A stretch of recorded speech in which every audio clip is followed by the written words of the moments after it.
এক মাস পর পরই রাজু 4 দিনের জন্য ছুটি পায়।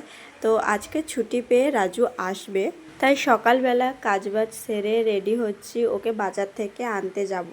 এতক্ষণে হয়তো পৌঁছেও গেছে আর আমি এইদিকে ভিডিও করছি।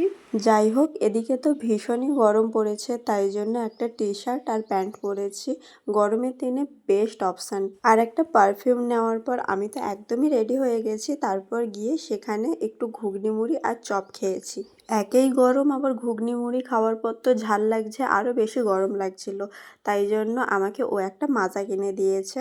বাজার হাট করে মাজা খেতে খেতে চললাম এখন বাড়িতে। বাড়িতে এসে দেখি মা সমস্ত কিছু জোগাড় করে রেখেছে।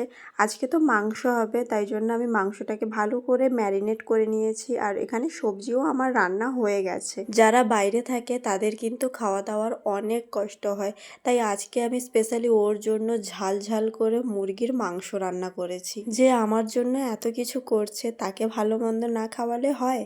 তো যাই হোক, ওকে একটু কষা মাংস খাওয়ানোর পর স্নান টান করে নিয়েছে, তারপরে আমি ওকে খেতে দিয়ে দিয়েছি। আজকে দুপুরে তো পোস্ত দিয়ে আলু ভাজা, মিক্স সবজি, মাংস কষা, মাংসের ঝোল আর আমের চাটনিটাই করেছি। এরপর সমস্ত খাবার তো হজম করতে হবে, তাই জন্য খেয়ে নিলাম থামস আপ। তো চলো এখনকার মতো বাই।